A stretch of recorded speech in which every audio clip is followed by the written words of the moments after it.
Welcome to Intuitive Seek. My name is Mary Treen, and every week I aim to bring you a grounded approach to all things intuition.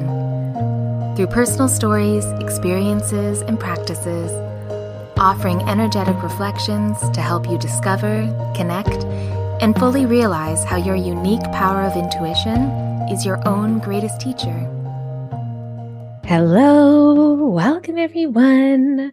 How are you doing? How was your January? I had a really interesting January. My January was a lot of starts and a lot of stops. And I had to keep reminding myself about the January energy impressions. I had to keep reminding myself to check in and see if I was on the treadmill working really hard and not getting anywhere. And I know that a few of you also had to remind yourself about that. I received quite a few messages, more than usual, about how much that resonated. And I love that because that's what these impressions are for. They're really meant to connect yourself to your own intuition. And by me offering what I was feeling, it really shows that we are all in this together. We are all living our lives and we all have different narratives, totally different things going on. But there can be, especially with the listeners of Intuitive Seek, all of us together, there can be this common thread that connects us. January was quite a creative month for me. And that was kind of a piece of the energy that I didn't expect as much. Because sometimes I think of creativity as really productive, as producing stuff. But for me, I was going back to all of these stories and ideas that I had written partially, a little bit, maybe just notes about them, pieces of a poem, pieces of a story. And I really had kind of fresh eyes. So I was able to still put energy into something, but not expect some kind of result from it right away.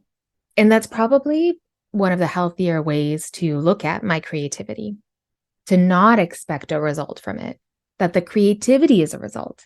And I spoke about that it is so important for me, and I feel like for many of you too, that it is so important to really care for the process, to really enjoy it, and to recognize that when we do kind of leap forward in our mind's eye to the expectations or results of something that we're doing or creating, then you miss it. Then we miss it. We miss the whole point. And that reminds me, which I've shared, I'm sure, many times, but a good thing to remember for me. And that's why I say it, because if I want to remember it, or if I'm meant to remember it and need it right now, then somebody needs it out there. And that is, one of the meanings of life that I have come to. One, there are so many, and I'm sure many that we will never know until it's over. But one of the meanings that I feel is quite true is to realize, to bring something into the world. And that can even be an energy, a thought, a shift in closing yourself off to maybe opening yourself up a little bit, to allowing yourself to change your mind, to allowing yourself to change anything. So in January, even though on the outside, not a lot of stuff was happening, it was kind of just very similar to my December, to be honest. not a big shift, but the big shift was on the inside and on how I work on my creative pursuits, on how I express my creativity and what that really looks like. I gained so much clarity on what I really desire and need and want to do for this year. And maybe this will be kind of my new pattern of allowing January to be the month that tells me what I want to do for the year. Because my intuition and my creativity come from the same place. And maybe one day I won't feel that way, but it feels very true to me that how I connect to my intuition and how it speaks to me is the exact way that I connect to my creative spirit, to what I want to write, to what I want to take a picture of, to what I want to draw, to what I want to create. When I was remembering my intuition and all that comes along with our intuition, I was also remembering how to take photographs again. I had dusted off my camera after almost a decade of not taking any pictures. There was an old bouquet on my table that I had left for far too long. One of the side effects of being so unhappy at my old career, in my old job. And one thing would be that I would have zero energy for the tiny details of my home and personal life. I had such a great partner and do have such a great partner.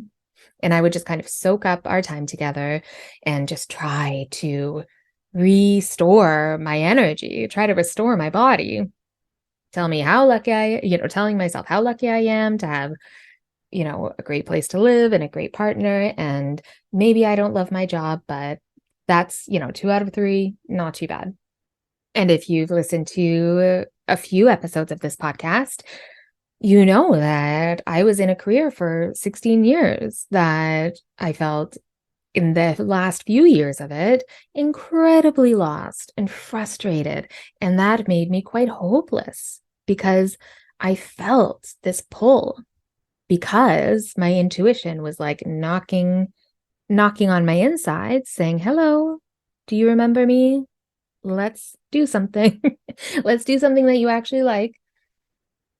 So that was happening. And this was many years ago, probably 6 or 7 years ago.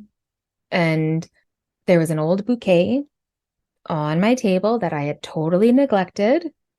So this old bouquet kind of brought me back because on one of those days, I saw the flowers in a different way. They weren't rotting for some reason. I guess I left them long enough that the water evaporated before it became rotten, but it wasn't rotting. And so it didn't smell bad or anything. But the flowers, because just a sidebar, that as I started photographing dried flowers for a few years after that, I did a few times forget to take them out of the water before I started drying them. And yeah, they can get pretty gross. But this first bouquet did not get that gross at all. And I remember looking at a rose in it. It was the first flower that I had dried unintentionally. So I remember seeing the rose, this dried rose in the dead bouquet, but it didn't look dead to me. There were shapes and colors that had come that were totally new. I neglected that bouquet, but they kept changing. And the first one that caught my eye was this rose. And it was once super bright red, but it had become like this deepest, beautiful garnet color. It reminded me, I had this ring that I won in an art contest when I was a teenager. And the garnet inside of it was a pyrope, which is a really, really dark, dark, dark blood red garnet. Very beautiful. The kind of stone that, looks black until you get enough light to shine on it. And then just flashes of ruby kind of sparkle. And I saw that sparkling ruby in this new dead rose. And so taking photos of dried flowers became part of the path for me, part of the road for me, as I was remembering how my intuition speaks to me. It was a way for me to exercise my intuitive muscle, to exercise the strength of my creativity. And at the time, this is in hindsight, at the time, I didn't know that that's what was happening. But I was literally documenting the transformation as I was going through my own transformation. I was taking pictures of these flowers that had moved on from their original form, and they were kind of the in-between. And that's where I was. And then I started working with my intuition very consciously, understanding how natural it is for us to have this amazing intuitive knowing that speaks in so many ways unique to each of us.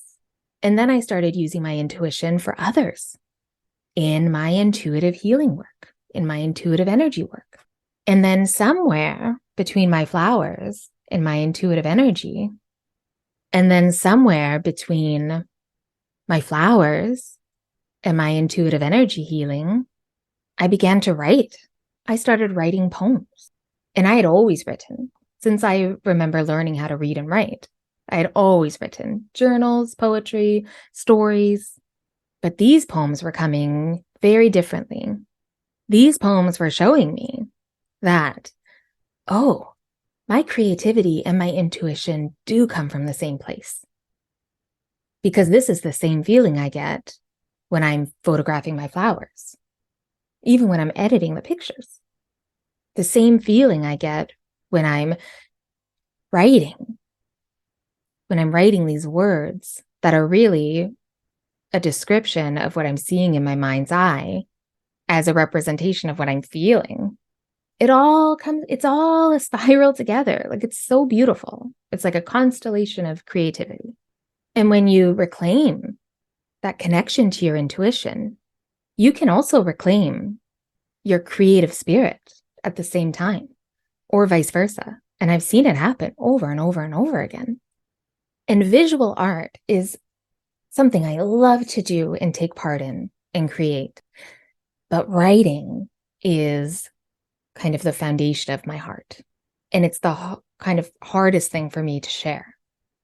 But I am working on sharing it in a very different way, in a way that I can share my longer pieces of writing. So not on an Instagram, but I will let you know. I'm very excited about it. Just having a place for my writing to go. And I think that's why I'm speaking about it. Because for anyone out there who is seeking, who's looking for the why of their intuition, the what, the wait, what's happening? Is this real? When I started working with my intuition, when I started understanding how creative our intuitive energy can be, I trusted my intuition in a way that I'd never have before, which meant that I trusted myself in a way that I never had before. And my intuition became such a solid foundation, a foundation that I could really trust, that it started to kind of string the pearls, so to speak, of my life, of my lives, and my imagination together. A creative force so patient that it waited 40 years for me to understand how to fully allow it. Because I really feel like I turned 40 last August, and my writing has changed. How I approach my writing has changed quite dramatically. So for now, writing has replaced my flower photographs. And I still take lots of pictures, and I love taking photos, and I don't set up my mini studio anymore and have hours-long sessions with my flowers, because my intuition has led me to a new focus. And I wanted to share that as maybe a way for you to kind of look at how connecting and remembering yourself, understanding how your intuition speaks to you, how you're working with it, and how that connects to maybe a little sparkle of inspiration to do something creative. Even if your mind says, well, you're not an artist, you're not a writer, you're not. If you have a sparkle of that inspiration, you are. So please do it. Because back then, when I was taking those photos and didn't share them with anyone for about a year, and even when I didn't put my name on it, too terrified. If I would have heard somebody speaking like I am, that would have really helped me understand that, oh, no, this is just something that we all have access to. And if we feel a pull to do it, then there has to be value in that, regardless whether anybody else sees it, regardless whether they see the value. If you know the value, that is all that matters. But most likely, if you know the value, there's somebody else that needs to feel the value of your creativity too. Okay, so let's dive into our February energy impressions. And you may have noticed already that I say February a little bit different every time, because I had an English grandmother and she always put the R in February. I do not have an English accent, but sometimes the R creeps in. So thank you for allowing me to say February in any way I need to. There could be a way for me to consciously choose how to say February, but I don't want to. Okay, so let's get into our February energy impressions. The shortest month of the year. Let's get into it. Okay, so the main feeling right away for February is that we are off of the treadmill.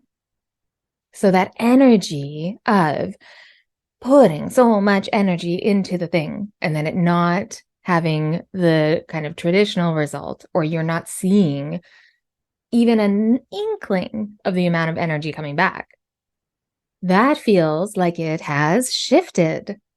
There is a new momentum. There's a new perspective available, a new view. We needed to be kind of stuck on that treadmill to remember the why, to remember our intentions of why we're doing anything. And that was a big lesson for me in January, was coming back to the intention. So for February, it's time. For this month, it is time to start doing. Let's start doing it. What I felt when I kind of tuned into the energy is our hearts beating fast, the beating of our hearts, but also our heart beating fast and then traveling that energy, traveling through our voices. So it really felt like this month, what do you need to say? What do you need to share? What is making your heart beat faster? Really taking time to notice when your heart is beating faster. Taking the time to feel what is happening in your body, to make sure to notice whether your heart is beating faster because you may be scared of something, maybe there's a little bit of fear, or is it excitement? Because the word that came that felt very like a beautiful impression for February was vitality. What is vital? There's nothing more physically vital to our bodies than our beating heart. But if we look at it symbolically, the word vitality, vital, it comes from vita, life. But the earlier root of vital is not just life, but it's to live. And another word that has that root is visualize. So for this month, it really feels like a call back to what is vital to our lives, and not in a basic needs way. What is vital for you to be able to feel vitality running through your body?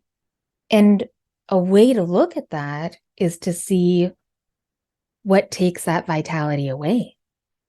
If you're having a hard time kind of connecting to what is vital to you. So, for instance, if I don't have time in my week to utilize my creativity, if I'm only utilizing it through my intuition for others, that takes my personal vitality away from me. And in turn, it makes my work not as effective, not as clear, not as focused, not as connected. So expressing my creativity is vital to me and vital to the intuitive work that I do. But what else is vital to me is feeding, nurturing my intuitive muscle, which means paying attention to how my intuition is speaking to me, for me, not only for other people. And that's a real reminder to everyone who's listening, who is developing their intuitive muscle, who wants to use their intuition for other people. It's an amazing healing modality. But if you're only using it for other people, it loses that vitality. So this month, really take time, if you feel called to, after listening to this, take the time to connect to yourself, to your intuition, to your energy, and connect to what is vital to your life. What sparks the inspiration? What starts to get your heart beating faster? What in your life feels electric in your energy that builds that beat and that rhythm in your chest? Is it something that you haven't done for a while? Is it something that you've been keeping close and not sharing out of fear of judgment or criticism, or a fear that you're not really even sure why, but it's just not something that feels good? Trust that beat in your chest. Trust it. Trust that vitality, because that's a map. That is helping you. That's guiding you to what you need for your life. And it may not make sense. And it may be hard to trust your body that way. But if you could play with it by thinking of or doing a few things that you know you love, that you know are definitely vital to your life, and really feeling what that feels like, what happens to your heart. And it really makes me think of the hummingbird. The hummingbird has, one of the fastest beating hearts of all animals. And it actually has the largest heart relative to their body size. In the entire animal kingdom, the hummingbird has the largest heart in relativity to their size. I mean, that's an amazing fact about hummingbirds.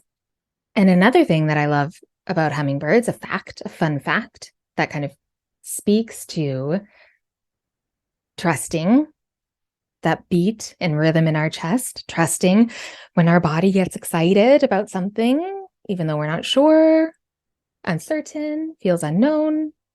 There's an unknown thing about hummingbirds too.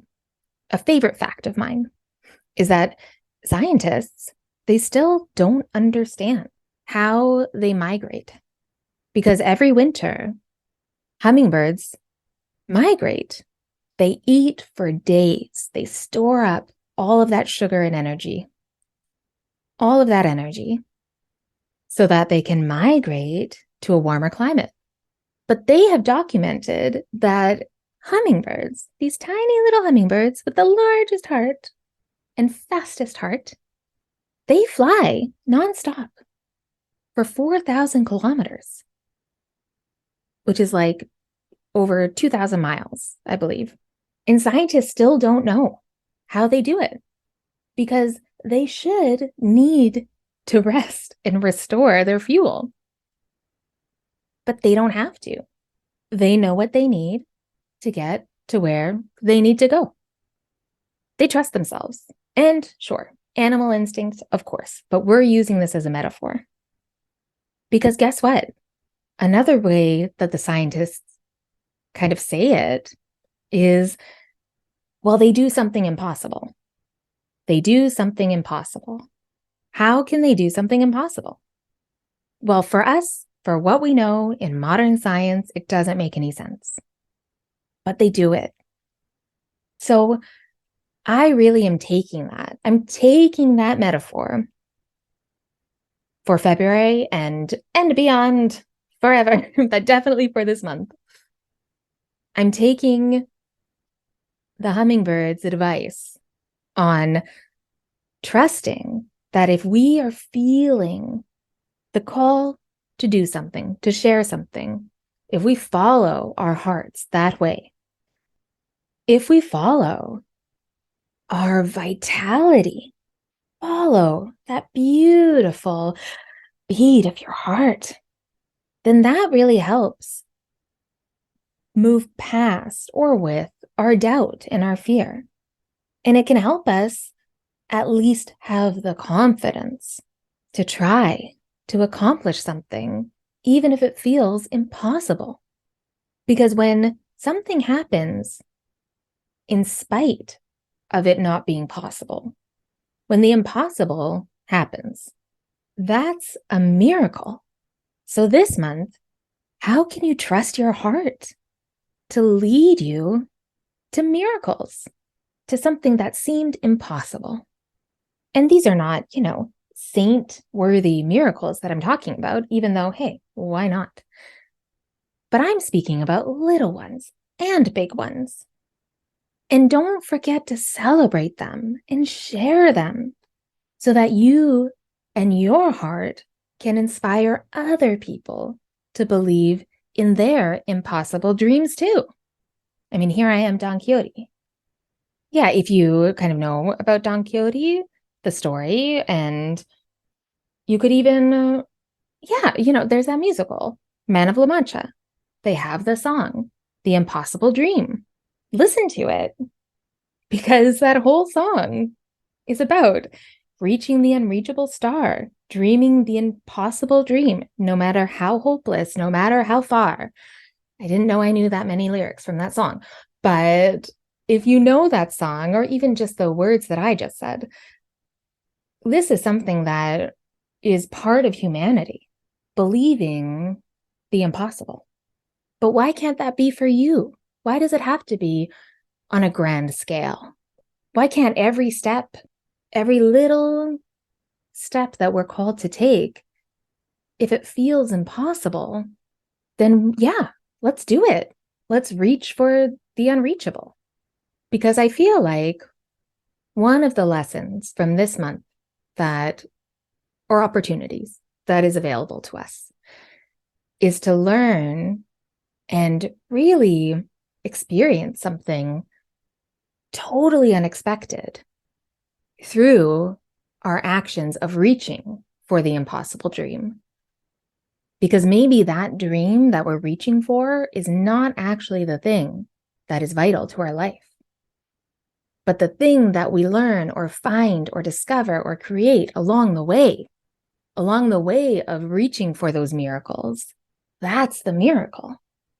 So in February, trust your inspired actions. Trust how fast your heart beats when you think about doing the thing, sharing the thing, creating the thing. Trust our hearts in new, deeper, beautiful levels and layers. That's how you can start to, differentiate between, oh, this is actually scaring me a bit, but it's a good fear. Or, oh, I recognize this. Is my heart beating out of recognition? I'm remembering this. I should do this. Or is it beating out of pure excitement? Trusting your heart that way. That's how the foundation is laid so that you can do anything.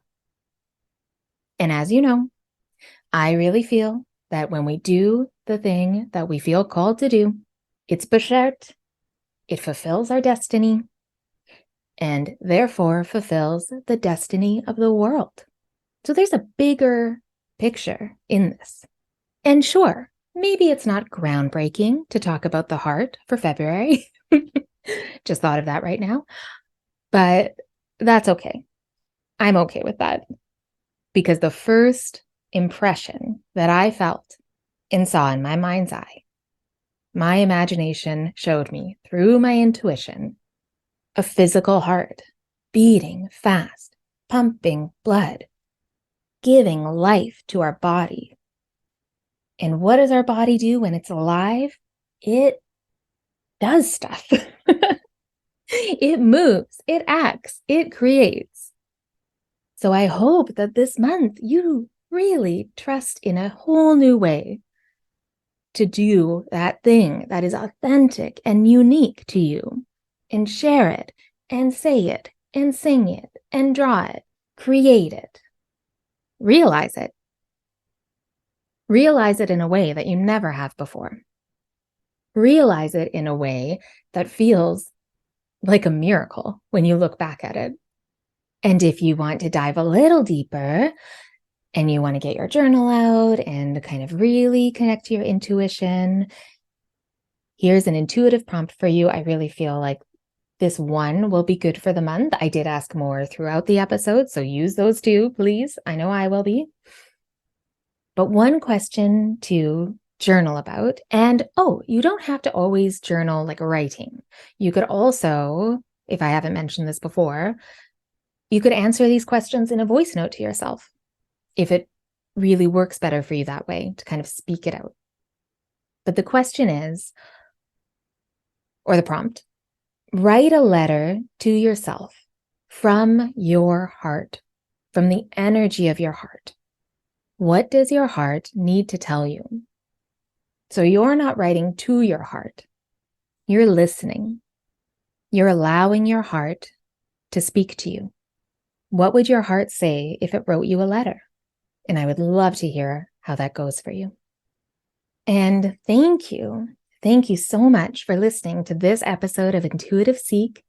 Please reach out to me, as always, with any questions, or if you want to share anything that may have come up for you during this episode, or share if anything resonates for the month. You can also message me on my Instagram and follow me at Treenlight, TREENLIGHT, or you can check out my website, same name, treenlight.com. I will have all the links in the show notes that you need. I have been doing a lot of intuitive soul map distant healings. So if you haven't looked into those, check them out on my website. You can click on the link, but they're a really great offering. It's a service that I offer of distant energy healing with an intuitive lens. So great for in-between sessions, great for kind of like a little reset or checkup throughout the year. But it's really good if you have never kind of experienced energy healing, because this is a way to do it, especially for a skeptic, to really understand what it feels like and what is happening when I connect to your energy in this way.